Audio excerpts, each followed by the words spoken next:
So it's getting recorded, right? Yes. Yeah, okay. So our first question is like delete nodes and return forest. Given the root of a binary tree and each node in the tree has a distinct value.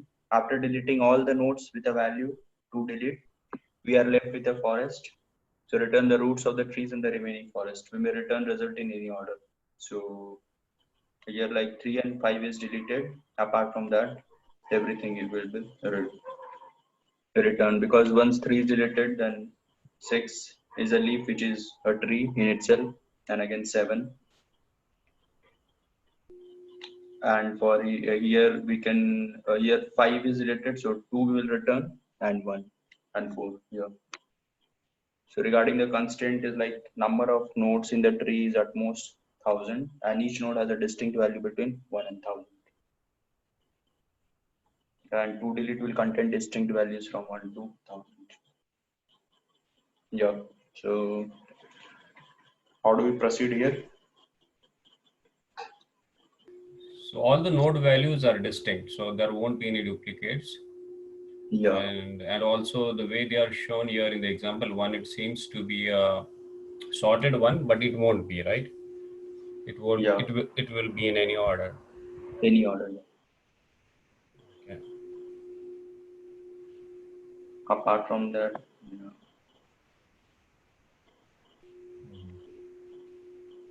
So one way would be to go through the tree, uh, Okay. and go through each and every, start from the root, go through the node. Whatever the node is there in the to delete, just delete that node, you know, and yeah, but if you keep in a tree form, then it might be a problem, right? If you delete a node and if it has some of those, it has a left and right child, so that might be a problem if you directly delete a node. So we have to hold some reference for the children, right? Yeah, so we'll have to hold some reference. But I was just thinking if we can do it in a brute force way, just go through each and every node, and whatever the nodes we are deleting, we just mark them first, something like in the visited or maybe some other data structure use them, just mark it. And then again, you traverse the tree, and whichever node is not in that set, whatever we have, selected as to be deleted, maybe we can store the tree node's address and just go through the left and right and put them in the array.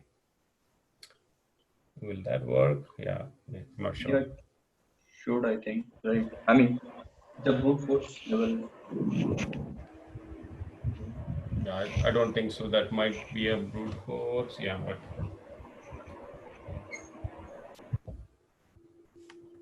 so or else use our normal way of something like in order or pre-order traversal, and whenever you are in the root, find out if its value is the one which is in the to delete. And delete, yeah. Yeah, and then if it has any of these left and right tree sub trees, just store them in the output array. But if you store them in the output array and it so happens that those nodes are also to be deleted, then how it has to handle? Yeah, Should, I was not very clear on that. Yeah. should we go from bottom to top or top to bottom? Yeah, I think bottom we pre-order but I don't think work here. really okay because we have access only through the root, right? We don't have an access from the bottom of from the leaves, correct? Post order, like Okay, okay, yeah. if we can check like if leaf is in delete, I mean to delete array, then we can remove that and so on. Keep on going up. Will that? I mean, Yeah, maybe. I don't know. I didn't think that way. okay. If someone wants to share, like, No, but so what was like if we start from bottom, how are we going to? How do we even go to the bottom in first place? bottom like then DFS do when reach to the leaf node and Uh-huh. check whether that particular node is a part of a delete node or not. Okay, so you And go you to can, the post order, you mean to say? yeah, Uh-huh. kind of, Okay. And if that node is a part of our to delete, just ignore it, right? yeah, or set none, yeah. Okay. Yeah, delete it. Delete that node, okay. But what about its children? I know if it will be the bottommost, but there might be a node in between that we have to delete. So how do we take care of it? Right. So this is why I mean I said post order, because those children would already be taken care of. So for example, let's take this example. If we have to delete 2, Hmm. then and we are at 1, so we already have in our answer output 4 and 5. Okay. So we don't have to worry about the children of the node we are deleting. Mm. Okay. And how do you store the forest in the output array? Where do we store it in the, I mean, in the post So order forest, only? yeah. Okay. Yeah, I would like to see if there is such an implementation. Yeah, that would be interesting because it will involve very less if else conditions, right? Yeah, okay. Okay. And we can convert that to set also to delete so that lookup time will be reduced to 1. Yeah, Okay. that's the first thing. Yeah, Okay. Harshit wants to share. Yeah.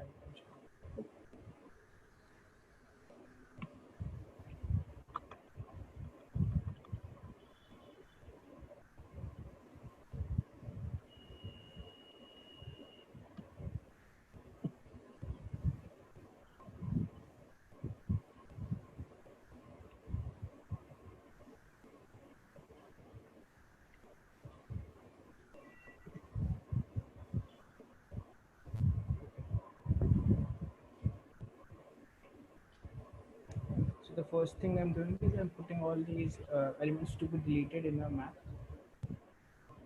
Mm-hmm. Then I'm passing this to a helper function, the root and this unordered map. So now I'm doing the post order traversal, left, right, root. So if my element is to be deleted, like if it's there in the map, then I check if I have the left or not. So this means that the left element has not been deleted.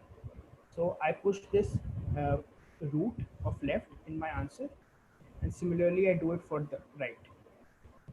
And after doing this, because this element has to be deleted, I delete it this way.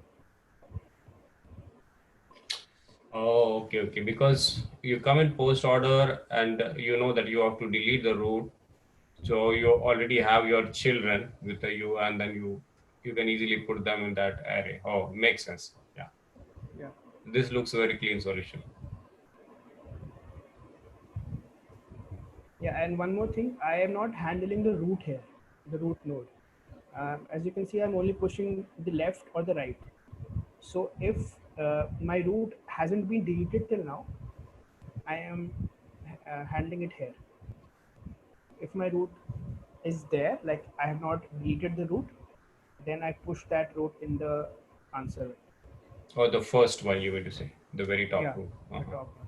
Because it says that the order doesn't matter. We can output it anyway. Okay, but in that case, if you would have also done that before you start the helper function, correct?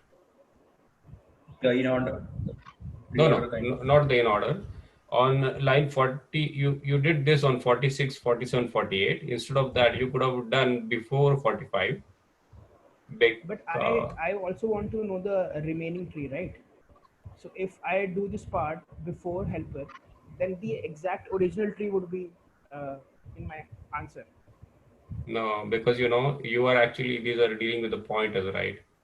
So even if you have, you are just storing the Okay. address. Okay. Yeah.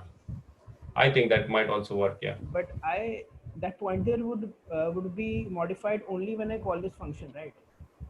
So if I do this part here, then I'm just pushing my original tree, right? Yeah. Okay. But the only thing what I see is if they are going to delete this root node itself, then yeah, it might not work in that case, right? But I don't think so. There is test case like that.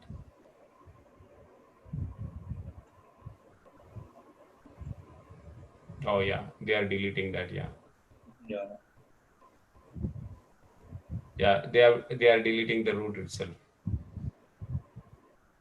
Okay, yeah, that is a test case. Okay. Yeah, my bad. Sorry for that. Yeah.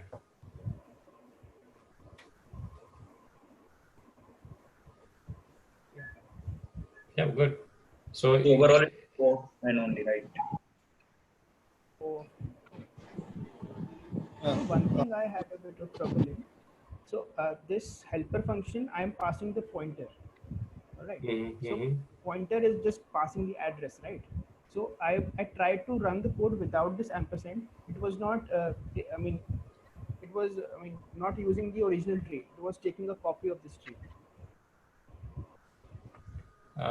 Should not actually, right? Yeah, because if I run now for any test case, the original tree is coming in my answer Mm. because I'm doing this part, the root part. So basically, if I just pass the pointer, it is making another tree. No, should not actually, but okay, we can look at that. That might be something else. Yeah, because pointer is like that's why we pass the pointer to call by reference. That should not be required, but yeah, okay. If it's working that way, that is fine. But it should not actually. Okay, we can look at that. You can actually copy this code in the Discord. I'll try to find out if, what is something different about this. Sorry, what is the question about pointers here? So initially, I was maintaining this function like this. Like I was not using this ampersand operator. Okay. So in that case, my answer uh, was coming out to be this. The Okay. original tree was not being modified. Okay. But when I pass on this ampersand,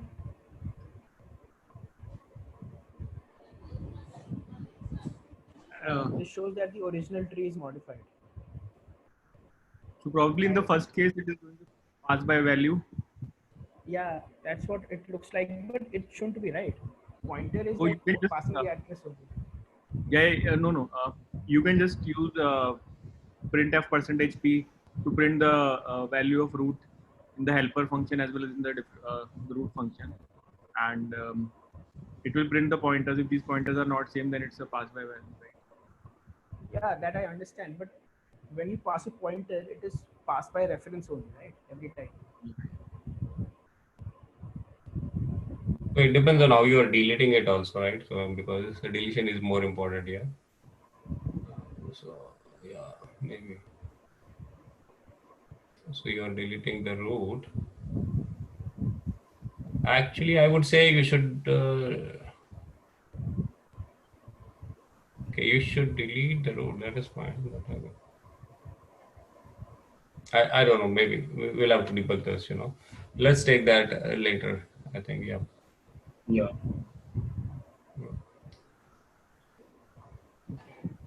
It looks okay though, but there is some.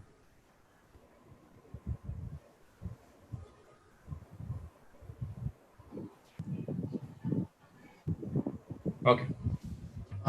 I have a question, Ashik. Yeah, so I joined late, so I don't know whether you discussed this. But when you try to delete a node, you're not making in the parent that child as a null, right? So this is where I'm doing, no? No.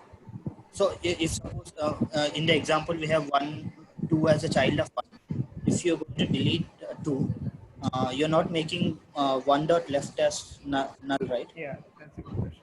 Okay, so I'll show that. So suppose we delete 3, okay? and the address of 3 is stored in this root variable. So when I Yeah.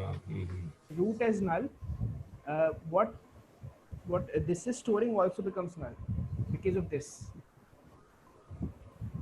So basically, one dot write is pointing to some memory location which has this object or structure something over there, and you are trying to delete that, right? Right. Yeah. Uh, so maybe after some point, some other structure or object of same type stored in same location, then one pointing to that, right? Won't it be? Yeah, it depends on how the heap memory manages, right? Be- Yeah. Because I think it will find some memory location where this object can be fit, and it will write it over there. Yeah. Yeah. So I agree to some extent what Dilip saying. Like we have to, set if it's one, this is one's right or left, you just make that also to null. Yeah. But for that you'll have to have something like a parent, you know. Parent. Yeah, and then you have to do that. I just return if it is not deleted, and I returned it, or else I return null. Oh, okay. Then I will make it. Okay. So do you have something to share? Do you? Yeah, I can. Okay. It's a valid point, or is it a valid point? I think it is a good way of doing it, because you always want to set that to null in case if it's a big one, right? It's a big tree, and Yeah. it might so happen the heap keeps on managing, and you comes back to the same location after a long time though, but it might be a problem. Yeah. So I what I did was I did DFS. I took resultant roots like new roots. First I call this DFS if it is with the root value, and if the root value is need to be deleted, I just pass some variable like whether it's a new tree or not. Because if root is deleted, that means root childs are the new trees, right? So that means this recursive call will get true value. Uh, then if it is not root, I will return none. Then I will if it is needed to be deleted. If it is not needed to be deleted, then I will return from the DFS. I will return the left or right. If that one is also not deleted, and if the new tree is true, then I will append the present root value to the resultant answer. If it is not in the deleted, then I can directly call its childs, because its childs are not going to be new trees, so I don't need to again rewrite the root of left, the root of right to itself. Then I return if it is in the deleted. What is this new tree? New tree? New tree is see if the present root value root node is in the deleted, then I will pass it as true, so that I will know for my child should I add it to the resultant or not. Resultant array or not? Okay. Yeah, new roots. So where are you deleting? I did not see that. So I didn't delete that. So I generally for one I'm making this I need to return tree, right? Right is return tree. So I'm making one dot write as null, and I'm adding 6 and 7 as new nodes. But I forgot to delete this node, but still it works Okay. because I made one dot write as null, and 6 and 7 are the new roots I added into new Yeah. nodes.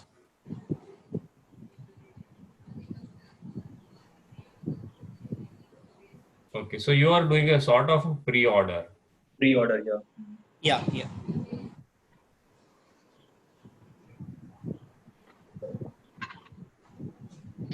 Okay. So in this case, suppose we have the node 6 also as a part of deleted list. So are you gonna search that in the new new tree or what exactly? Sorry, I didn't- So take the example. So take the example that first you deleted the 3, okay, and after that you want to delete the 6 as well. yeah. So when are you deleting the 3 right now? You are creating the new tree with Yeah. whatever the left child and right child. So to delete Yeah. the 6 after that, are you searching in the left child as well? Yeah, I will fetch when I get to 6. Um, when I get to 6, I will check if it is in the deleted or not. If it is in deleted, then I will see if the new tree resultant is true or not. Sorry, it goes else. If it is not in the deleted, we go here. If it is in deleted, then I directly call its left and right and return none. So that when this 6 call, when this DFS call for the 6 returns none, which is root 3 dot left is none, then again this 3 will return none, which is 1 dot right is none. So this whole 3 and 6 will be deleted. And the 7, if 7 is present, it will get, it is not in the deleted, and it will get this 3. So this 7 will be added to this Oh, okay. resultant array. Okay. But how is that in the code? Can you slightly walk through from 3? Like Yeah. if you are at 3 node, okay, like in the DFS, right? Yeah. Right now the root is 3 and your new tree is true, correct? Yeah. So on line 14, you will go inside. You won't go inside, right? In line. Okay. So let me start with 1. So 1 will call, 1 is not in the deleted. So I will go here, but initially if root is not in deleted, if not in deleted, I'm passing it as false. So 3 will get new tree as false. Okay. So if it is false, 3 is in deleted, then it won't go to this if condition. It goes to in else condition. It will call left and right and return none. So we don't know for now. We don't know what it does for 6 and 7, but it will return 1. So when it calls root dot left, and it will return true. That means 6 and 7 has to be added, can be added as new tree. So first it will call for 6 and new tree as true. Root dot value not in deleted, but it is in deleted 6. So it will go to else condition, and it will return left and right, which is null and null. It will return none. And when it gets to 7, it gets true. It is not in deleted, so it will be added in the this root new tree. Okay. Yeah. So you're actually traversing the tree and then deleting. Okay. Yeah. Right. Yeah. Okay. But it is almost the way Harshit was doing, but you're doing it the other way. Okay. I just want. I thought Yeah. maybe we need to return. Yeah. Yeah. Right. Correct. Yeah. If you delete this on line number 21, Yeah. That might be a problem, right? yeah, you I will will. left and right, right? I just wrote it now. In the code I did before, but here it's right. Like after calling, I can delete it. Yeah. It's very tricky, right? Where you are using regression. Yeah. Okay. I think It looks like, That's why I thought of post order, because you can only delete when your children are taken care of. Yeah. That makes sense. Yeah. Yeah. It worked. Yeah. Good. So, yeah. Submit. Got it. Yeah. He submitted. Okay. Okay. So yeah, we have both the approaches, right? The post order and the pre-order also. Yeah, good. In order is left, but that's, I don't think so. I don't know whether it can be done in order. That Maybe, will be but then more you'll have a lot of pointer manipulation. conditions, right? Yeah. Okay. Thank you. Thanks, Dilip. Yeah. Thanks, Harshit also. Yeah. Yes, Shashank. Yeah, sure.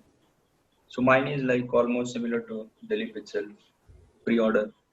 Okay. So I'm just first I'm making it to set so that my lookup time will be of 1, whether that is present in that particular node to be deleted is present in set or not.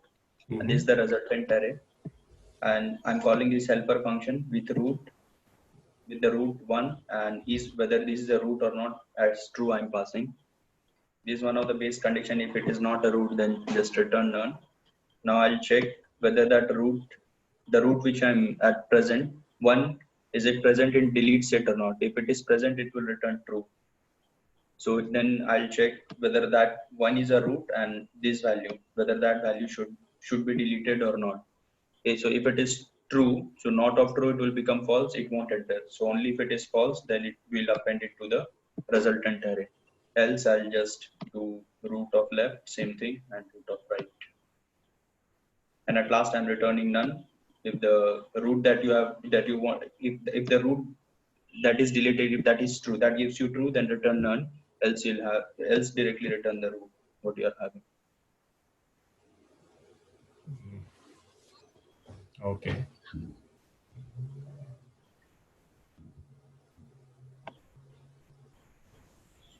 Yeah, it is slightly similar, but your code is very concise, right? Yeah. Little bit, yeah. That else part I'm avoiding the one delete was which mentioned. Uh-huh. He was trying to do it everything explicitly. Yeah. Yeah.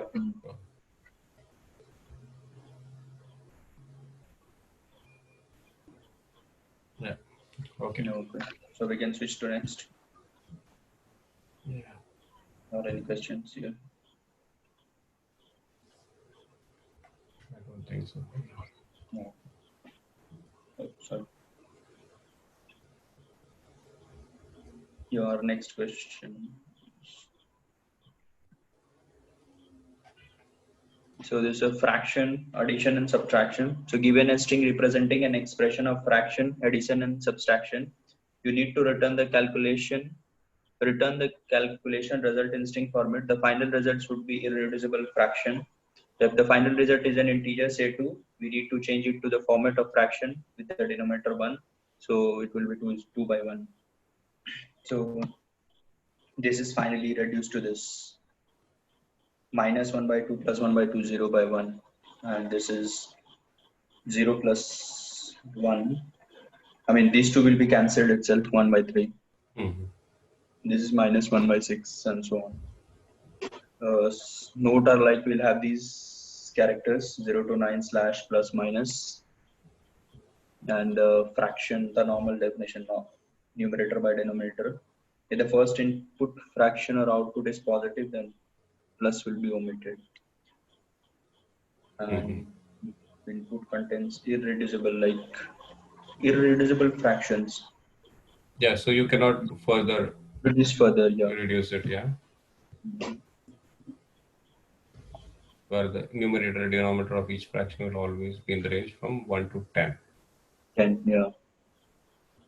Okay. And if it is 1, then that means it's actually an integer fraction. The format which they have defined. Like if the result in form of 2 will return 2 by 1, right? Yeah.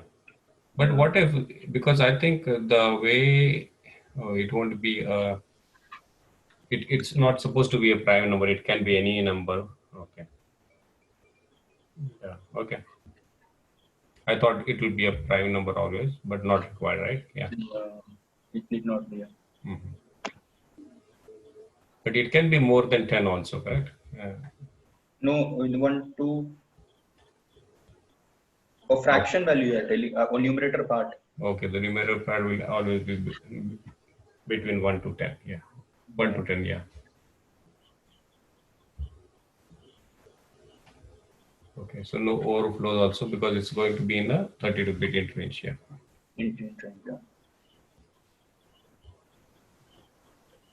It's like parsing the expression right from beginning, right? Yeah. I mean, in a brute force way. So one good thing about this, they have clearly specified in the notes that there are not going to be any other characters other than plus minus, the numericals, yeah, or the division sign, right? Yeah. And every time it is going to start with either a plus, either a negative sign, or it will be blank. Okay, and then it will start with a number always, right? So our expressions will always be sort of valid. So that we can easily assume here, right? Yeah. So we won't have any spaces in between that, or so it's like you have in your before your division, you won't have something like 1 minus 2 or something like that as a term, no, an extra expression. But it will need some parentheses and all that. So that's not that. It's very clear. It's always going to be a fraction every time. Okay, so between every plus or minus sign, that we are going to have a fraction, right? So that is what has come to every time. So every time if you look for a plus or minus, so we should always look for any plus or minus sign, and between that we'll find a fraction. So in that fraction, we can actually look for the numerator part. Okay, so we can look for the division sign. So whatever is that before that division sign will all be go to the numerator, and after the division will go to the denominator. So if we keep on parsing the whole string that way, so we'll have a list of numerators and denominators, and then we can easily play with those values, right? The numerator, denominator, yeah. And then try to find how we can create a fraction, irreducible fraction. Yeah. So first we'll try to make the denominator same, is it? So that okay. So if you have a, you can take an example, right? So maybe 1, 3 minus the third example, 1, 3 minus 1, 2. In that case, what they have done is, okay, so what they have done. So first we'll have to find a LCM in that case, correct? If, GCD all. okay. So what are you doing with the first sign? Like if it's a minus in the first position? Oh, so if it's in the minus in the first position, okay, that is the only one time we'll have to be careful with. So if there is a minus in the first position, we'll have to allocate that minus sign to that particular number, the numerator. So you're taking 3 arrays, right? Numerator, denominator, and one sign. Right. Yeah. So in the sign, if there is minus in the first position, or if there is no minus in the first position, then what are you doing? Like, okay, so if it is minus, then what I will do in the first case, right?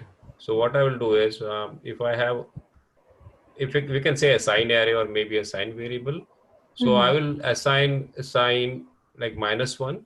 Okay, then if it's a numerator, an array, so it will be 1, and if it's a denominator, then assign 2. Right. So whenever this minus sign will always go with the numerator. Okay. So whenever I'm calculating this, so this will be -1 here, correct? Something like this.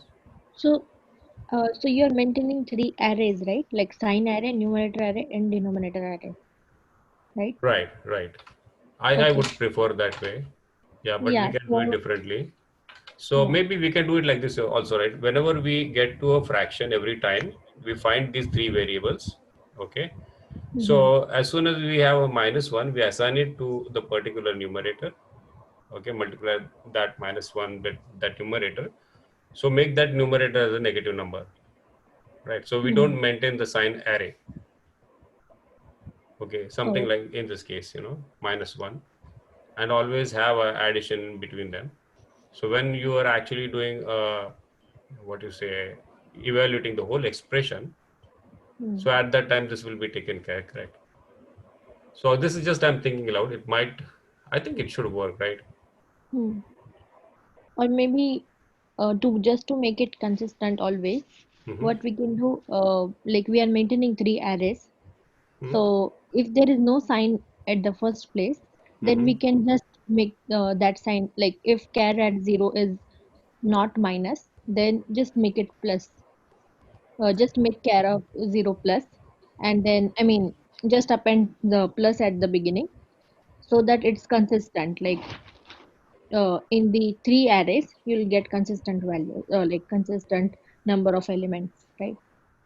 Okay, so you are saying in this case, in the 3, because in the example 1 and 2, we always have -1. So just add another plus in front of this expression. Yeah, that makes sense. Yeah. So then we can simply split by plus minus, and then get the numerator, denominator, all that. So Right. we have like always equal length in all the three arrays. Okay. Yeah. Yeah. Yeah. Thank you. So now So when no, we are evaluating, okay. Yeah, go ahead. no, no, I'm just saying like if there is no sign, we'll just put a plus, right? Yeah, that is what she's saying. Just add a plus before the expression, start of the expression. So you can have a complete expression with sign always, for each and Equal every, sign. either positive or negative, because that is the only one which is not assigned a sign, right? The first expression. Yeah. Yeah, that makes sense. Absolutely. So, okay, so going ahead with this expression, how do we evaluate? So we actually first find an LCM of 3 and 2, correct? Mm-hmm. Yeah. So 3 and 2, if the LCM will be 2, 3, 6, correct? So in this case, we actually multiply 1 by the LCM, right? And then we have to divide that, right, by the denominator also in this case, or no? We already have taken the LCM. No, I think multiplied by the reverse number, like others denominator will be multiplied by. Yeah, because we have to multiply this guy with here, right? So we can always take this numerator multiplied by the LCM and divide by its denominator. Denominator, yeah. It will be 2 only after all. Yeah. Yeah, that will be 2. And then you do the same thing for here. This will be -1. Okay. Into 6. So -1 into 6 and divided by its denominator, which will be 2. So here we'll have a 2. Now the numerator in this case will be 2 plus, so it will be minus here actually. So this will be 3, correct? Okay. -3. So the numerator will be actually 2 minus 3, which will be -1. By 6. And your denominator will be 6 in that case. Yeah. So that matches the sum. No, but answer is. Answer is -1 by 6, right? The third example. Okay, yeah. I was looking for the first one. No, we just took the third example. Yeah. Yeah, but the parsing is more important than actually getting this. So the LCM will work, right? But we need a GCD also in case if we have to reduce, if you have to find the irreducible fraction, correct? If it's a bigger fraction, so we'll have to reduce it. In that case, we'll have to find a GCD between the numerator and denominator, and then divide the numerator and denominator by the GCD. Because this example was very straightforward and simple. But if we had something, so we'll have to find LCM as well as GCD, correct? Or not? Yeah, like 6 by 12 is given, so you'll try to reduce it to 1 by 2. Oh, yeah. So then you find the GCD between 6 and 12, and then you divide the numerator 6 by, so in that case, the GCD will be 6, yeah. Yeah, So so 6 by 6 will be Hey, 1 Santosh. and 12 by 6 too. Yeah, Biju. I was wondering, why do we need to do this? Instead, we can just, this is just a mathematical expression. If we solve it by a postfix, and then we would either get a fraction at the end as a result, or we would just get a whole number as a result, right? And then I think then at the end we can just convert that number or just the result into fraction and into the irreducible fraction, and then we are done. Okay, so you are saying find a postfix, but whenever you are going through a fraction, then how do we take care of that? Because we have to also Let's say evaluate, this is one. right? Mm-hmm. Yeah. So let's say 1 by 3 plus minus 1 by 2, right? Uh-huh. So 1 by 3 is 0.33 something, right? Uh-huh. Plus then minus 1 by 2 is 0.5. Okay. So we would get a result in decimal, right? Yeah, the fractions. Okay. 0.33 minus 0.5, right? Yeah, so we'll get something like that, correct? So 0.2, 0.24 something, right? We would then I think the only task we will have in hand is convert this fraction, Yeah, or convert this decimal into fraction. Now this decimal into fraction, there are different ways to do this. We have a GCD function, and we can leverage that to create a irreducible fraction. Yeah, but my only concern is if you have a float value, right? So you're trying to convert into a float value of 1/3, then 1/2, and then you're trying to do maths on that, right? But the float values I'm might not be. converting. I'm just using the math, and the computer will give me, if I do 1/3, it will give me 0.003 itself. I don't Yeah, so I it don't will have be to a do float anything. value. Yeah, it will be a float Yeah. value. But float values, they actually are rounded at the very end. I know even that complexity or whatever that precision, it depends on the precision, but there might be some error factor, to that. 1/3 will give you 0.30, not And because 0.33. at the end you'll have to again convert that float to a integer value, because that is what the output says, correct? Yeah. So we were trying to avoid all that. I understand. I think that would be a good way of doing it, but it will have other issues also, because if what happens if the input string is very big, and you have something like 0.0001, and actually it is 0.00099 something like that. So when you are converting, there might be chances that the answer might not be the correct. I see. That is what my thoughts are. Maybe it might work though. But now it looks like, okay, this is a parsing string problem. Just parse it and find those, evaluate whatever we get as a numerator, return it. So You're trying to before get evaluating, you will do the GCD, right, to reduce the function to irreducible, right? yeah, that is Have what you we have to do, right? That is if I go this route, the way we are discussing. So after doing the operations, if you again get a fraction which is non-reducible, then again you apply GCD on that. Even if it is non-reducible.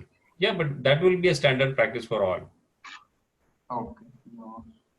So if it is the GCDs one, we don't do any reduction. We just set the numerator denominator. Yeah, Arshit. For calculating the LCM also, I think we need the GCD. Yeah. Yeah. So anyway, we have to have that GCD function. So why not use it for the LCM as well? Yeah. Yeah, we can't find it without GCD, right? Yeah. Yeah, irreducible part will not be, we will able to get. We'll have to find some common factor which can reduce it, which Yeah. we will get through GCD. Yeah. So the bigger challenge here is parsing the string, right? So I think Komal was saying for that, the one what she suggested was also a good option, right? Just add the plus sign, and that solves a lot of problems. Correct. Yeah. Yeah. So that one parsing way Santosh? would be good. Yeah. Yeah, Dilip. You said you will find a GCD for numerator and denominator, right?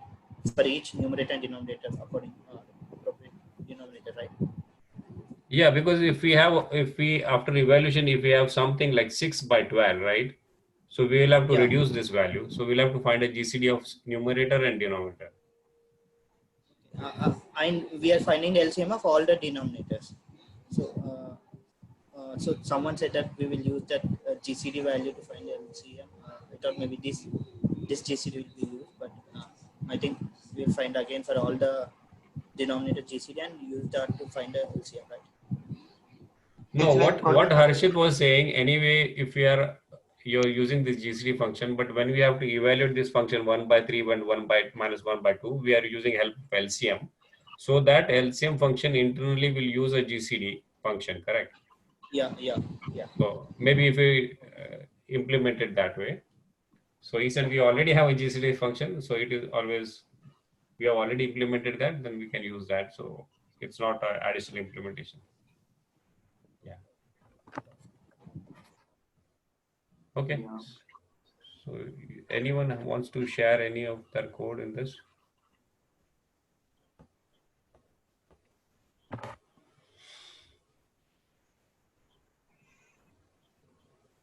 No? I don't have. Okay, I will go through them. I have this one.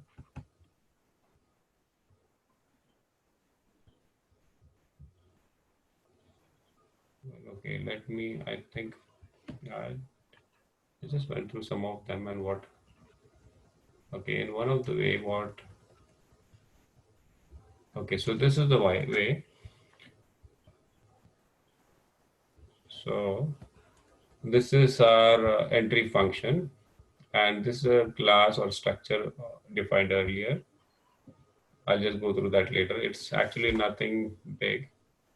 So I actually went through one of the discussions and I've picked it from there. And this is where actually Komal was referring, right? If we can insert, if there is no sign in at the beginning, just add a plus sign to the expression. So that is being done here, and then start iterating the whole expression again. And every time you first find the sign, okay, and then evaluate the numerator. So for the numerator, actually you look for the plus sign, the division, and then just skip the division here and then find the denominator.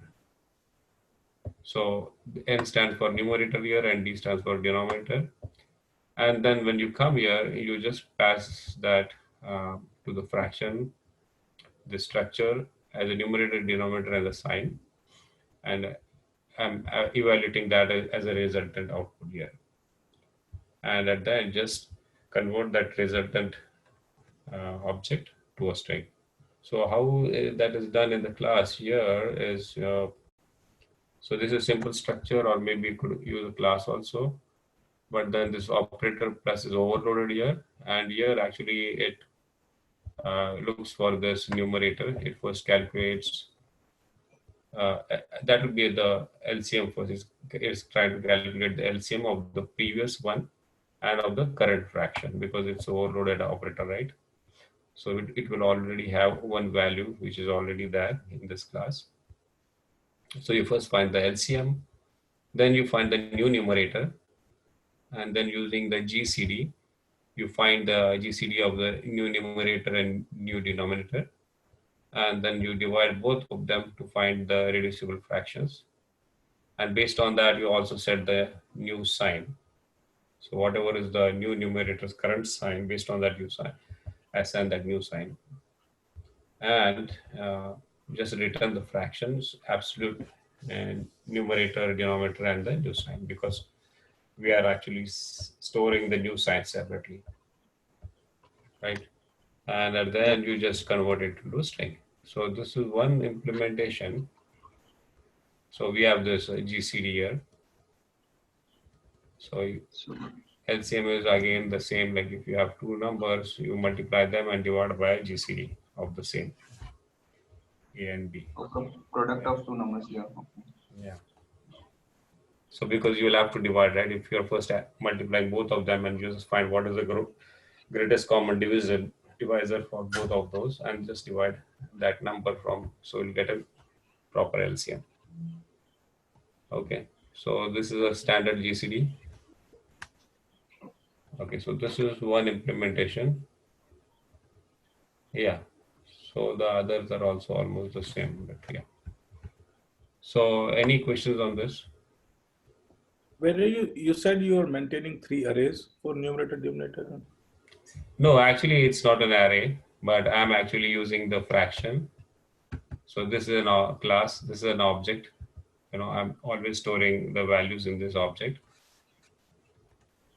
So, but the way it is evaluating, it is doing that way, because every time whenever I first I assign these values, okay, for the first object, and then I actually add whatever I get for the next one, right? So when I'm adding, actually I'm calculating that, evaluating that expression what we just discussed.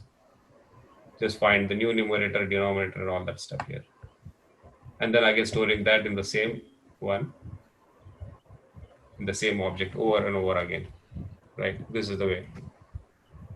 So here you are using this. Okay. So if we take our example, the 3. Okay. So if this is an example, right? So it is 1 by 3 minus 1 by 2. Okay.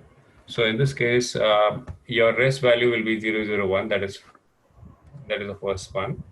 So what are these three values?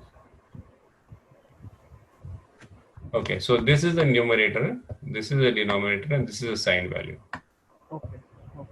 So if you look at this fraction, okay, so this is the constructor, right? So N stands for the numerator, D stands for denominator, and S sign stands for the sign. So these are being assigned to this three member variables. Okay, so when you come here, and for the first time, the expression will be plus 1 by 3 minus 1 by 2. Okay, so when you come here, and then you actually evaluate all this stuff, right? So you find first the sign will be 1 in this case, correct? Sign will be just 1 because it is just a positive sign. Then you go through the expression looking for your, because this is the plus sign, so your sign will be 1, sign value will be 1, and then you start looking for this division sign. So till that you keep on going in the loop, and then you are forming this numerator. So here it is 1, so your numerator will be just 1. Right. So n is equal to 1, and in this case the sign will be 1. So both of them will be 1. Okay, so when you get this 1, then you skip that because you have to skip the division. Okay, and then when you run through the denominator again, so you will have denominator will be 3 in this case because you have passed this division sign. Then you look for the 3, so 3 comes in here, your 3 is assigned here, and your rest actually earlier has values of 0, 0, 0, and 1. Okay, so now he's going to add the new values of which are numerator is 1, okay, and then denominator is 3, and your sign is 1.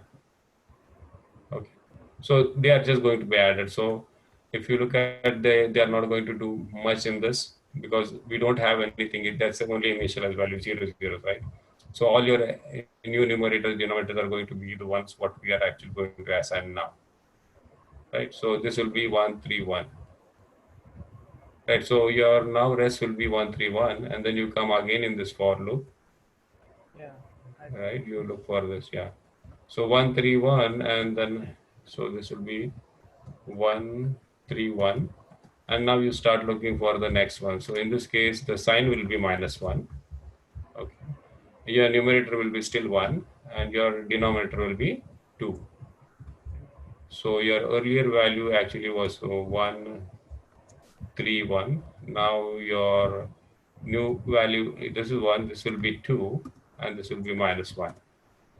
Okay, so if you evaluate this function as per the way it is being done, in this fraction addition, so that actually will give you the correct results, right? Okay, so now we already have this value stored inside. So these are our normal D's and N's, right? So f dot D will be 2 in this case. So now you're trying to find the LCM of 2 and 3. So your new D actually the denominator, which is the LCM. So this will be 2 into 3, right? Which will be 6. Okay, and then you find the you'll have to find the new numerator the way it is done here. So if you look at the sign and everything, so it will come to something like f dot sign will be -1. So multiplied by new, this will be 6. Okay, and divided by f dot d. F dot d is 2. Yeah, f dot d is 2, and then actually you again multiplied by f dot n. F dot n is again 2. Right. So if you evaluate this whole thing, okay. So we'll be getting our numerator for this part, and then actually again you have to use the other one, right? The sign whatever we are shown, that will be plus, and then the new denominator in this case will be 6, right? Then divided by the previous one will be 3, and this will be multiplied by the numerator will be 1, right? So if we evaluate, yeah, so this will be 2 to go away, 2 by 3, right? Minus 3. 3 to the 6? Huh? Well, Your minus 6 plus 6. Minus 6 plus 2. so No, this will no. be, I think I made some mistake somewhere then. Yeah. Yeah, so minus 6 numerator f divided by, this should be 3, I think, right? Minus 6 by 3 it should be there. Minus 6 by 3, f dot 3 will be, that was 2, right? Yeah, it was 2 multiplied by f dot n. Minus 1 by 6.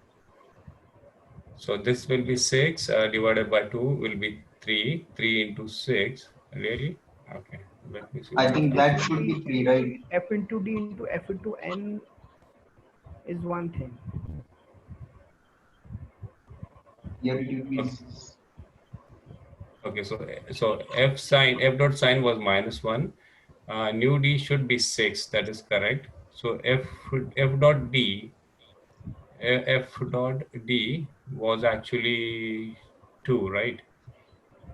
F dot D was 2, 2, right? and f dot n should be 1 actually. Sorry. 1. Yeah. So 2, 3. So this will be minus 3. Okay. Plus 2. Yeah. Plus So 2. this will be minus 3. This will be minus 3, right? And then this will be plus 2. Yeah. Okay. So this will be minus 1. Right. And then we already have the, so our new numerator will be minus 1. And our denominator is going to be 6. It's here. Yeah. So if you add all that, so it is going to be minus 1 by 6. And then you return that, right? Yeah. And how is this string stream implemented on line number 134? String stream. Well, actually, I would never go that way. I'll just use a simple string. You can add all these, right? Because you don't have to do anything much. So it's a stream of string stream, right? So you just actually, whatever your numbers are and whatever your characters converts into a string. Okay. It's an output string. You can have specific, because it's a generic string stream, you can actually have a out stream and stream also. And it converts to a stream. Because they have some implementation of using a string stream also, and that is very concise. If you look at it the way they have done, I avoided that because it might be like the interviewer would want us to do very specific, right? So in this case, if you see, they have done within a one small function, you're just using a string stream, and every time you actually, first take A, and then you take the operator, and then you take B. And then you keep on doing that, and you add that fraction. That is only one function you have to write. You just calculate the numerator, denominator, and you can use this inbuilt GCD for that. So that was a very small way, concise way of doing it. But I would surely avoid string stream, and in this also I would not write it this way. I will just use a normal string, because these are all the library functions, right? And if you are not very sure of that, so yeah, this I would never do. But yeah. So this is the implementation. Okay. I think we have gone through the whole thing. And one way was one at some place they were using all these. Going through this whole thing using a map, unordered map. So in the unordered map, actually, first you find you're actually going through the expression. You just find your signs, whatever the signs are, and then you actually go to the expression. First you find the numerator and the denominator, and then when you're done with that, you actually use this map. You actually have a denominator as key, and then the value will be the numerator. So that is the way it is stored in the map, and then you evaluate the whole function. So, but just for storing, instead of the way the other function was, the other implementation was using a structure or an object, use a map, right? So that is also a good way of doing it. So just go for the LCMs first and then go with the denominators. Yeah. but actually you will be having more space. Anyway, you'll have to use some space somewhere, right? Either you create a separate object or you use another data structure to store the numerators, denominators. Yeah. So overall time complexity would be like you're parsing once only through the string, right? And Yeah, so if you look at the string parsing, it is going to be O of n, but when you are evaluating, it depends on the complexity of how much expressions you are having, right? yeah.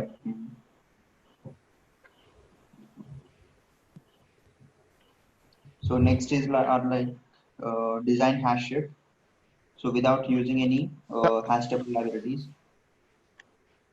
To be specific, your design should include three Hello? functions at Yeah, 1 minute. here. He says like someone Yeah. has a question. Yeah. Susank, that's me, Yeah, Praveen. sure. Yeah, Yeah, so Praveen. regarding the previous question, so in one of the discussion, I found really interesting approach Mm-hmm. and very You want to easy to implement. Okay. Yeah, so the whole idea is that, let me actually, You want to share that? yeah, I mean, let me explain that and it's easy to implement. You guys can easily implement Okay. that. So the whole idea is that, so we know that, let me note here.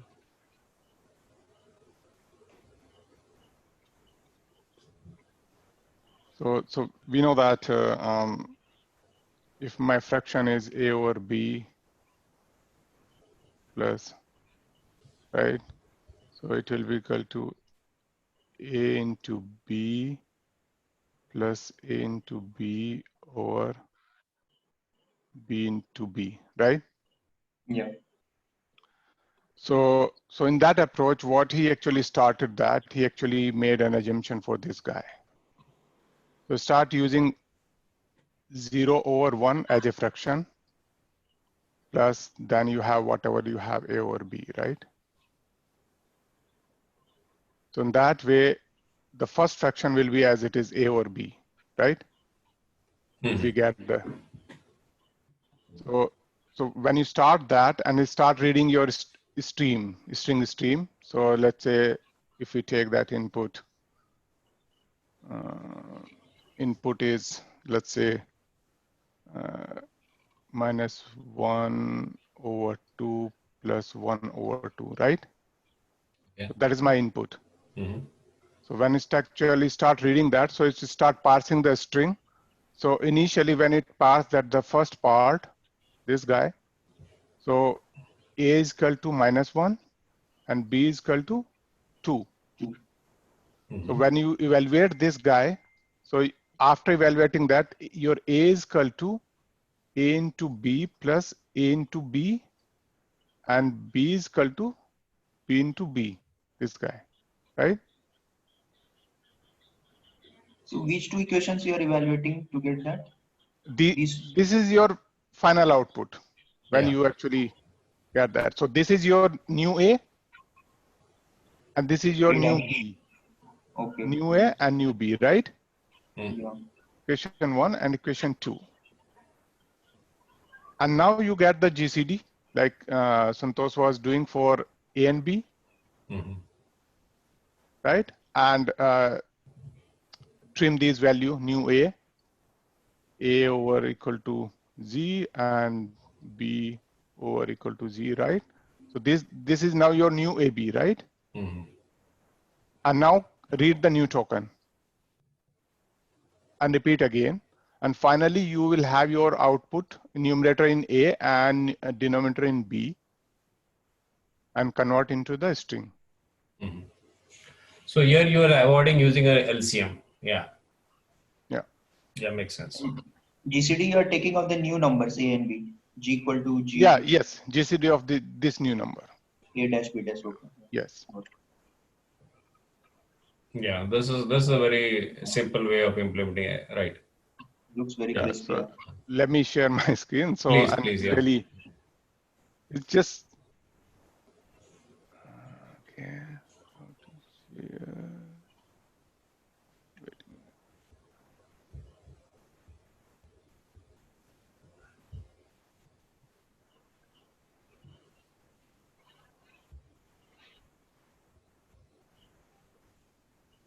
You guys see my screen? Yes. Loading. So here's the implementation for that. Yeah. Can you increase the font size, please? Okay. Why are you assuming A as 0 and B as 1? That is what is Ajay, initializing it, yeah. Yeah, initialize. So as I explained that, let me note. How can I note here now? You cannot actually, when you are on your own screen, you cannot Oh, I annotate. can? Yeah. Yeah. Oh, I yeah. cannot? Yeah, you cannot. So that is a No, no, problem. Oh, you okay. can, I think, even on your own screen also. Really? How do you do? You go to You the just bottom. and go to the annotate only, view options. You will find annotate. Oh yeah, Shashank does it right. Yeah. Yeah. And then you can do it. View option. Oh, yeah, I do. Yeah. At the bottom. Okay. Yeah. So now I can. So as I said that A over B plus A over B. So this is initially 0 and this is initially 1. And this is your first token you are reading from. So like 1 and 2.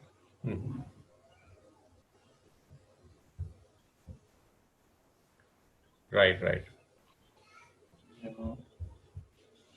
Yeah, so this is very good actually. So you are using that in GCD also, but in the interview, I think this, if you are using an iString stream, which is another, because this might be very specific to C++, correct? So the interviewer would like to see how you are parsing the expression. So that might be also more. I mean, I know, yeah, this is a good way of doing it, yeah, but I would I just surely found that. avoid I this, mean, thought, Yeah. could be, yeah. Yeah. I found that. I mean, and thought to share with you guys. Absolutely, no, this is a very concise implementation. But what you explained, the evaluation part is very good. You don't have to use LCM, just use the GCD, and that solves a lot of things. And it's very easy to do that, right? Yeah. But again, I think interviewer will say it's not algorithmic, more of a maths like. But that is what the problem is. It is only a string parsing problem, and then more of a maths evaluation. How efficiently you are trying to do it, and how you actually implement it. In this case, also he will ask you to implement the GCD function. At least you will have to explain how it is done.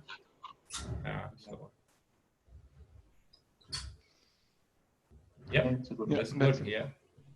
Thank you, Praveen. Yeah. Thank you. To you, Shashank. Yeah, thanks, Praveen. So next is Hashit. So this Hashit. So 3 functions are there: add, contain, and remove. So add will insert a value into the Hashit, contain whether value exists or not in the Hashit, and remove a value in the Hashit. If the value doesn't exist, do nothing in that case. So so initially is adding 1 and then 2. So contains 1 returns true, contains 3 it is not present, so false. And then again adding 2 and contains 2, that's true. Is removing 2 and again checking contents, so it returns false. Yeah, the range values are this, and we are not supposed to use any built-in Hashit library. Yeah.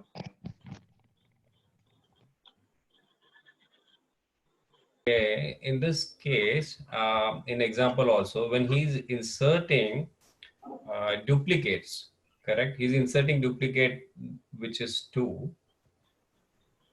Okay, first he is inserting 2 and then contains 1 and 3, and then he's again inserting 2.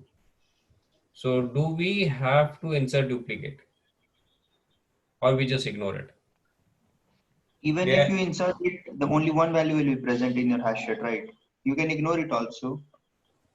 Yeah, so in C++ there is that multi-set, right? So it actually allows duplicates also. Oh, no. So it depends on what type of implementation we are trying to use. So I think this should be a question to ask to the interviewer, right? So do we actually retain the duplicates, or we just ignore them? So if you're talking about the C++ set, that is actually tree based. So here the question says that hash set. But yes, yeah, makes sense to check with the interviewer. hash says, like in other language, does not allow, even in C++, is it allowed to the duplicate? No, multi-set allows actually. Yeah. Yeah, but not the normal set. Yeah. Yeah, so that is only one thing because he has done it there. So usually we'll have to ignore it. But it is always good to talk with him because he might say, okay, I want a different version of hash set implementation with the duplicates. You know, how do you handle it? Yeah, but in this case, it's very simple, straightforward. Yeah. So other than that, there is nothing much to do a requirement clarification, correct? Because we already know how a hash set is. But I would say we still have to talk with him when we say insertion, removing contents, what it means as a hash set, right? Yeah, and also there's this concept of rehashing. Correct. Yeah. So we would like to know that what is the loading factor or that rehashing factor we have to maintain. Load factor you can calculate like how many buckets are there by total We can number of. calculate, but after that particular threshold, we'll have to rehash. So Oh yeah, that that's value should be true. known to us. Then like that way they can ask also like quadratic probing you need or linear probing or separate chaining like Exactly. Yeah. So the easy way is to allocate that 100K. And yeah. Oh yeah, the huge one, right? Oh yeah. If you look at go to that. If he says, okay, I'm just having 100,000. Yeah, and then there will not be no collision. No collision at all. Yeah. Yes. Yeah. So actually, that would be a brute force way of doing it also here in this case, correct? Yeah. As there are no duplicates, okay, no, what you say, least anything like that. Just a simple array of 10,000 locations, and just make it a bool value, maybe something like that, and then whenever you see some value, just make that true or false, the condition what you're deciding on. Yeah. And it will be very easy. It will be O of 1 operations. Yeah. Yeah, I think. I mean, if interviewer say that, I mean, don't worry about collision and all. So I assume that he or she just want the very basic and just a warm up, and they are feeling that is just a warm up question. So in that case, there is no harm to go with 100K space and boom, done. Yeah. Yeah. Otherwise, a lot of discussion can open up. Like Exactly, and if they are thinking that is just a warm up question, so you will waste your time. Yeah. Yes. Yeah. Anyway, because this is also an easy question, so it looks like that, so we can use it and implement that. But still, we would like to go through the hash set. At least to some extent, we would like to implement the way we are actually storing all the values, right, in a much space efficient way. Or not? Yes, if interviewer says that, I mean, you have to, your implementation should be space optimized, then they are expecting you to think about all the feature, like what we were discussing. Mm-hmm. Okay. So now if we go that is the first thing, what Praveen says, just use an array or something like that of that fixed size of 10,000 or 100,000, whatever it is. I think it's 100,000, right? Yeah. Yeah. Okay. And then you just use it and then push values, or maybe just change those values at that specific location of the key, and then you're good. So yeah, it will be, it will be very straightforward implementation. That's right. But in case if they say, okay, we have to use at least the way normal hash set, not too very like rehashing and all that, what Harshit was saying, or Shashank, you were also explaining, but to some extent, so how do we go about that?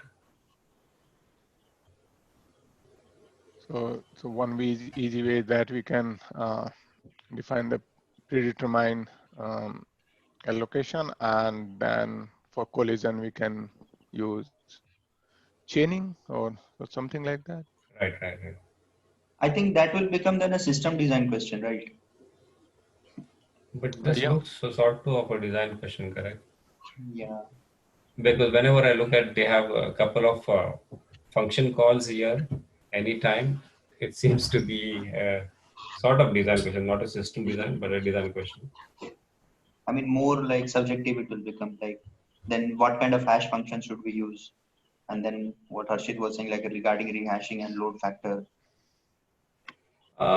Actually, yeah, we can use just a hash function for now and just use chaining method, what Praveen was saying, correct? So we Yeah. don't worry about rehashing because the range is also not so big.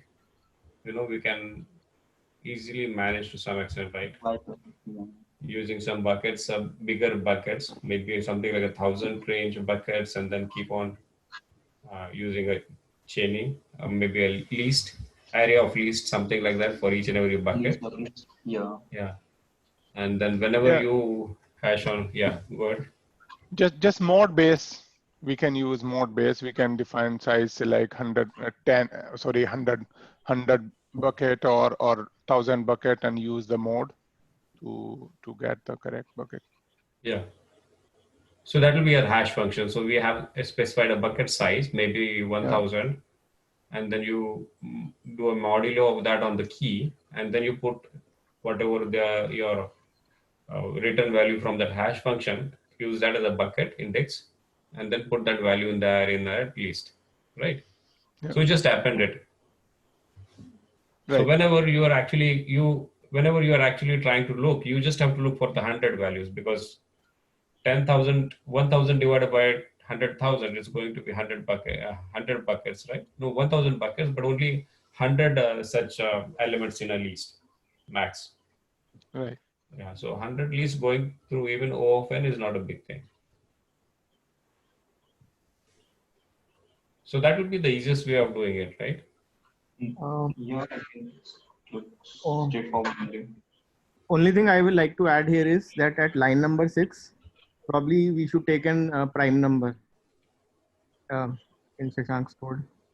Oh, yeah. Okay. Yeah. I mean, for the bucket size and the hash function, right? We should always take a mod with prime number. So lesser number of collisions we'll have. That's why, right? Exactly. So if you have a prime number, the collisions will be lesser. Yeah. So were we not thinking of, reducing our range in such a way, so we have a optimum number of buckets? Even if you have slightly more number of buckets, they are good, because if you are maintaining a list, the list should be slightly, more controllable, or maybe it's like not a huge list, so we don't have to traverse of almost O of n. Yeah, but then what is the prime number you go with? Okay. Like Yeah, big depends prime on number. that, right? Oh, big prime number. Oh, okay. Because the bigger prime number, lesser collisions. Like in rolling hash, we always choose prime number, no bigger ones or something like that. Right. Hash. Okay. So I'm just thinking like maybe it's around 15,000. What might be a bigger prime number? Yeah, it can be. Yeah, we can find it. That's not a big thing. Yeah, but that's a good input, I would say. Much. Yeah, thanks.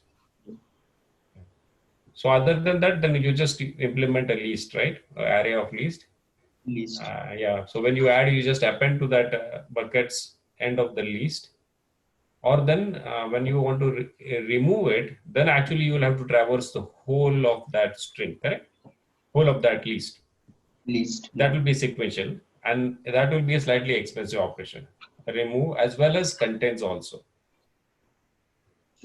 It would have been better to take list of sets. No, I mean within the list sets, but that is what they are asking to implement, right?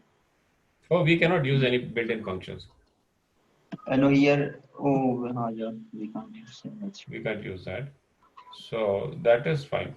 Okay, so now instead of list, can we do something slightly better?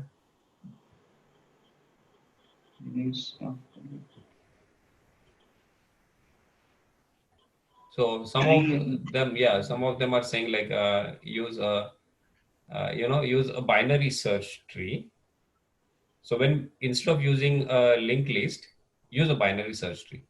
So at least what you say, the finding of any key is going to be log of n. Okay. I think all will be log of n. Even add will be log of n. In this case, the add was very good, right? It was O of n, O of 1. Okay. Yeah. But in that, everyone will be log of n. But it But might be an that optimal depends version. like how your tree is, right? If the tree is like skewed one, then again O of n you will go no. We won't get the tree to be skewed. Yeah. Balancing. But Yeah, but balance then AVL you will be using for what? Like yeah, always you'll yeah. But the balance will be slightly too much to implement. But we can talk about that. But you will have to rebalance every time. That is what Harsh you are saying, correct? Yeah, that is what AVL is, right? maximum is 1. Yeah. Yeah. That's complicated. Yeah. So you are saying the AVL tree, right?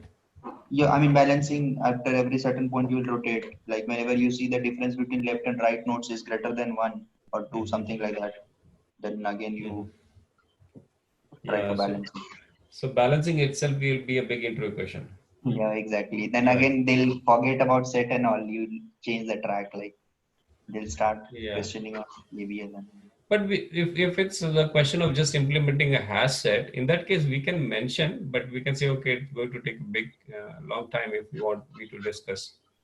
And if he has a huge, big time, then that will be a good thing to talk about, provided you actually remember the balancing technique, because slightly difficult, right? Yeah. Yeah. They're not Otherwise so that will easy. have a negative impact. You never know, maybe.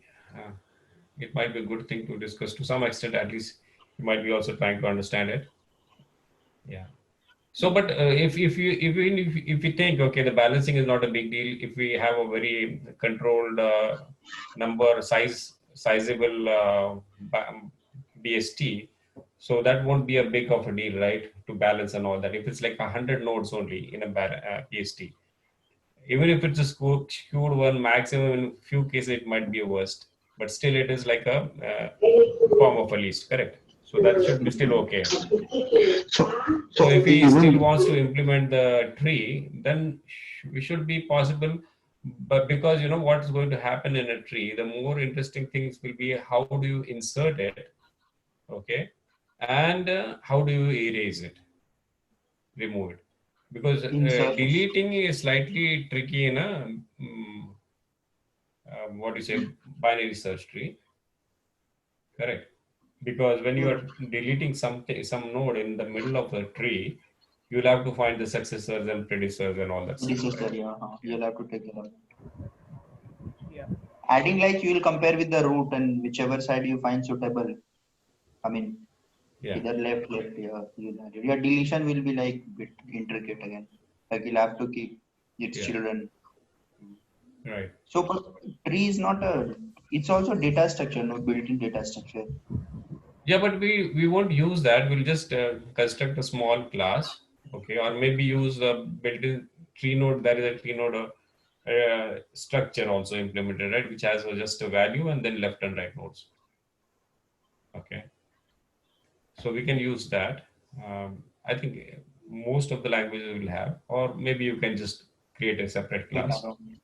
Yeah, and then you write a hash function. A insert function, which will look for the key and keep on moving to the left and right node of the tree.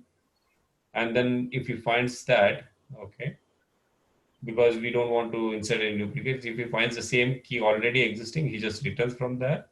Or if he doesn't find, then he actually goes to the leaf, you know, and then he inserts the key at a leaf to the right or left, whatever the situation might be. Yeah, value of that key, right? Yeah, so it will be slightly involved of all these discussions, but the reason when I was also going through the solution, they have mentioned all this stuff, so I thought they are good actually to discuss that, because it actually walks through many of the problems what we have been solving in LeetCode. One is like how to erase a node, delete a node, which is very, very specific. It has its own question in LeetCode, right? And that's slightly bigger one, yeah. So if we use all of that and we implement the hash set, even though if it is not that efficient way, the way we discussed earlier of using with a single big array, but still we can go through all those functionalities and revise all the whatever we have done till now, right? Smaller functions. Yeah. So that was a good, yeah. So that was a good way of doing that. But yeah. So yeah, let's go through what you have in here. Yeah. Here, like number of buckets I've taken as 15K, and again list of lists, nested lists, a list of those many buckets. Every list will be of 1,000. And this is a hash function. So if you have to return the key, like this hash function, like you take the number of buckets and take mod with the key. So that will give you to which this will give you a hash function to which particular cell it will go. Okay. And regarding the add, if it is not present in your in your bucket, then just you append it in that list at that ith position. Okay. And again you will get this hash function by passing the key. And regarding remove, if the key is present in your bucket, then just remove. And contains is like again same thing. You go to the hash function, get the hash function and see if key is present in your bucket, then return true, else return false. Yeah. Good. So remove and all, like it's an inbuilt function, we can use this, right? But this is a least function, correct? Yeah. Remove. So we have to use, because see, they are not saying that you should not use array, least, and all those basic type, right, of STLs. But they are only saying don't use anything related with hash set. Hash set, okay. Because anyway, you will implement a hash set using some of the building blocks of any other STL, correct? Yeah. Otherwise, it will be like. Or else you will have to implement a linked list on your own, right? A different class, and then actually use that. So yeah, this is a reasonable way of doing it, I would say. Yeah. I have that linked list implementation, but Okay. I'm getting some runtime error, and the test case for which it is failing is huge, so I'm not able to completely debug it. So can you guys have a look? Sure. Yeah. Any reason you're taking 15,000? Yeah, like to avoid collisions, you can take. I mean, it's not any specific to that number. Like go for a bigger number. So to avoid. Taking more than 10, right? Because they said 10,000 operations will be there. Yeah, you can go with 10,000. I just took it. Even if I put 10,000, it will work. Okay. Yeah. Worst case, I mean, I just. So, but actually, someone was saying, I think Himanshu was saying, instead of using a number like this, you can use a prime number. Prime number, yeah. Yeah, so that will actually reduce the collisions. Yeah, number of collisions. Correct. Yeah, that's a really good input, Himanshu. Yeah, thanks. Yeah. So this is my class, and this is the hash function. This is simply the modulo of table size, and coming to the constructor. Now I'm maintaining a pointer of pointers, like an array of pointers.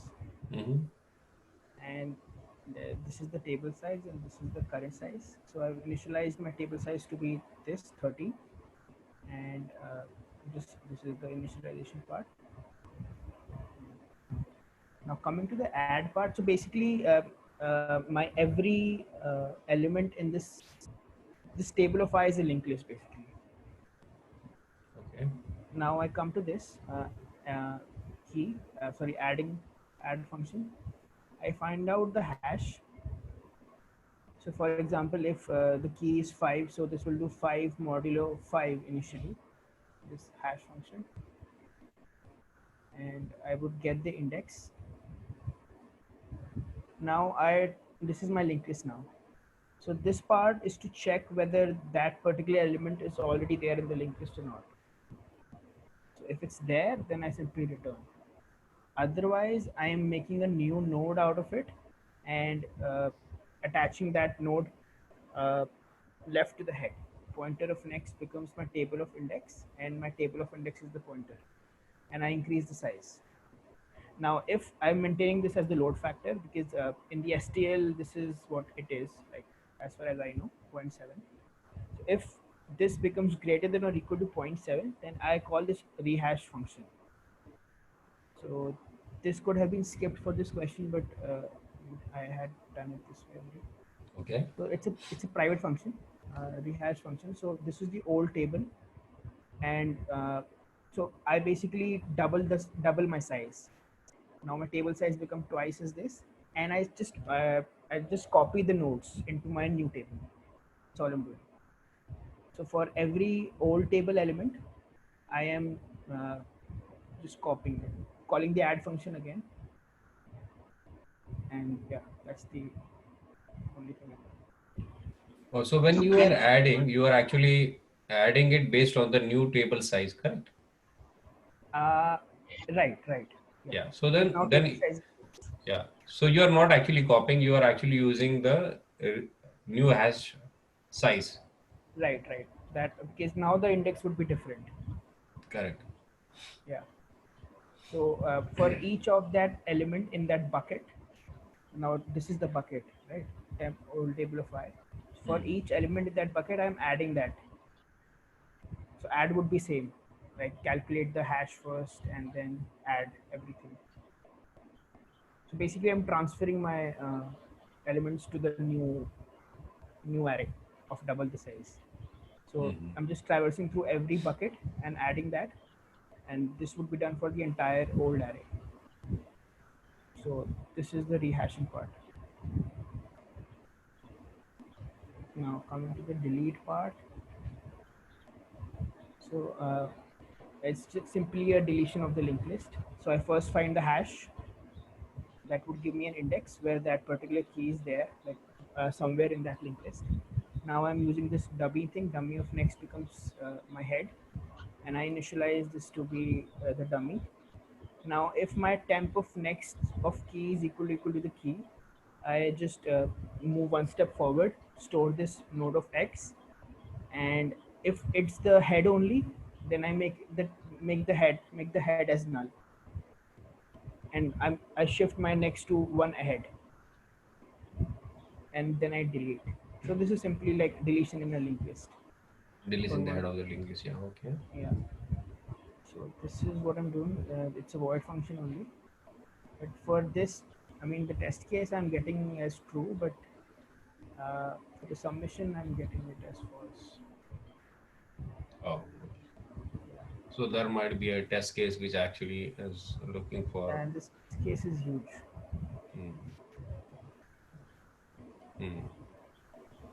So it's a bit difficult to debug. Right. It's a bigger one. Line, what is it? Line 59 in your code.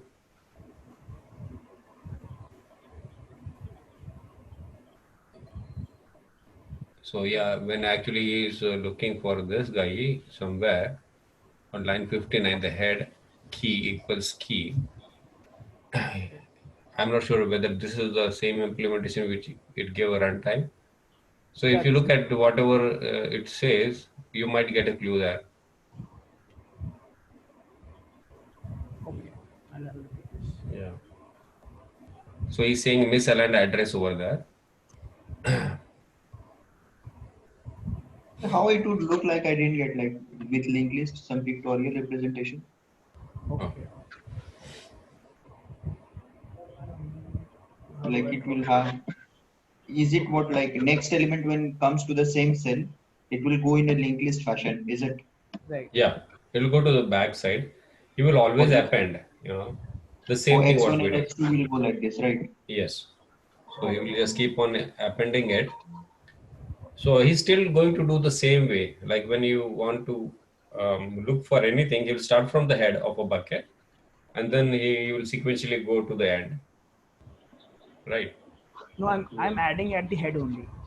Oh, you are adding at the head only. Okay. Yeah. So, but still, you will have to go from the head. You will go the reverse way, right? Any way. Right. So I have to traverse the head because I'm checking whether it's already there or not. This part. Yeah. But okay, but if you have some number which is at the tail, so you'll start from the head, you'll go to the tail, correct? Right. Yeah. So at that, in the worst case, you will traverse O of n time for that particular list. Right. Yeah. But only good thing what he's doing, he's using a rehashing function over here, and he's actually whenever the size increases, actually the rehashing function starts kicks in, and then he actually completely removes the old storage and creates a complete new storage with a size of 2, twice the size of the table size, right? So that's the way actually the hash set or whatever your unordered map and everything will be implemented, correct? Yeah. So he's doing the real implementation. Yeah. So this is what we call as separate chaining, right? Yeah, separate chaining. Yes. Yeah, this is a separate chain. Yeah. Or else you This can is a have simple a. one. Yeah, but it's so much intense also. What Other implement. ones I think are out of bounds of implementation. Quadratic probing, linear probing. I mean, I haven't seen the But implementation. other than quadratic probing, you can also use a double hash, Linear right? probing. Double hash. Yeah. Yeah, you can use a double hash and then do, but you'll still use the same whatever array size you have defined. Because Separate for chain is taking extra space. No, that's why it's like a bit uh, not that good compared to linear probing and quadratic, right? I mean, extra you are creating that linked list in front of each of the cell. Yeah, that is there. Yeah. okay, But so in how is linear probing done then? linear probing, if you hit the cell where you have already where the element is already occupied, if the same cell you are hitting, you will go to the immediate next and fill it. And if that is also occupied, then next. Okay, so So you are you need you go to a hash function. If you hit on a collision, then you keep on looking for the next location, or you again rehash from there. You use no another rehash. next you do. Yeah, Use the there is a next cell from that Okay, so you where don't Collision. you use found a the different collision. hash function for that. No, you That's don't. You separate. don't use the hash function. You just do linearly check now. Yeah. Yeah. So you just keep on doing till you hit an empty space and then you push it there. Yeah. Yeah. Okay. So that also slightly might be a good easy way of doing it, right? Because you're just going in a loop to find if you don't find another function, right? Yeah. A slot, empty slot. But with the other, what you were saying about quadratic, right? The double space it will take in that case. Like here, one you are doing might be 2, 4 at the interval of that it will Okay. take. But I would say those are still okay. The way he was doing a rehashing, that actually is more intense, correct? Yeah, I think there are pros and cons of all of them. Mm-hmm. Because in these cases also, what you are trying to do is actually you're trying to find a space in the same array, correct? So what you have to do when you hit on a collision, you actually start looking, either you look for the next, okay, it will be just going through a for loop or a while loop till you don't hit on any empty space. Same for the quadratic, you are just instead of you jumping to the next one, you are actually using some function to do that. Whatever is But you are multiplied by 2, avoiding multiplied the by 3. extra space. No? Right. Yeah. Yeah. So no, the way I'm trying to say is in terms of implementation, they are Implementation. Yeah. not so That's difficult. Yeah, they should be. In case if someone actually presses on you to, implement it at a very time constraint and you don't know, just you can start looking at and talking to him, and he would actually come up with only more ideas, right? In that case, yeah. how you do. So just trying to think aloud in that case. Yeah, that's a good one. What you brought, Shashank. Yeah. Harshit was Yeah, Harshit also. Yeah, and also Harshit did that What is this rehashing. Yeah. double hash? I didn't get. What is this? So they use another hash function. Use a second hash because once you are done with your hash, you hit on a collision, then you start with that second hash function. So you hope that you won't collide again more number of times, right? Second hash will be the same hash function previously used or some another hash function we are using. That is like depends. When you say double hashing, you will have to use a different one. Yeah, that's a different hash. Okay. I thought same hash 2 times we are using. Yeah, because the way he has implemented in Geeks of Geeks, he's saying multiplied by that key, and then using that hash function. So, Yeah. but it comes to a different value, right? Every time because your key is different. So it's almost like a new hash function. It will change your thing. Yeah. Yeah. So the list goes on and on. It's a big thing, a big discussion topic. Yeah. At least it got revised. Yeah. Yeah, I hope so. We remember that when we are written entry. And these are mostly used in system design always, like some or the other place you will definitely use it, like Correct. whenever you're in collision and all. Yeah, that's good. Yeah. No problem. I think this was a good discussion. Yeah. Thank you. Yeah, Santosh, one thing for that Uh-huh. session on that questions one. So we think we'll have to discuss those